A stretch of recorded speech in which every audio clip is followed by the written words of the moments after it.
ตอนนี้เนาะอินก็อยู่กับเอ่ยกิ้งเนาะที่ว่าเราเป็นก่อนเบาเนาะ5 เส้นเนาะแต่ว่าปัจจุบันนี่ดีแล้วเนาะอยากขอถามเอ่ยกิ้งเนาะว่าแต่กี้น่ะเอ่ยมีอาการแนวใดเด้จังตัดสินใจไปกวดอยู่หมอน่ะเอ่ยเอาตะกี้อันเอ้อยก็เป็นนกขาวหลายเนาะแล้วก็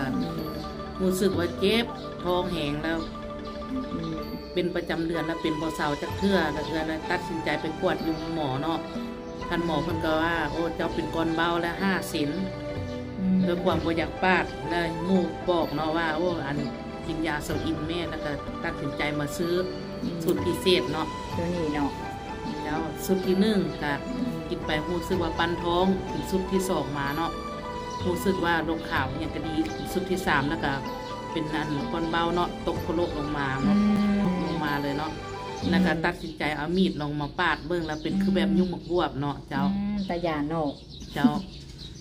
แล้วเป็นอะไรปัจจุบันนี่ไปกวดคืนน่ะยังมีอยู่บ่ก่อนเบา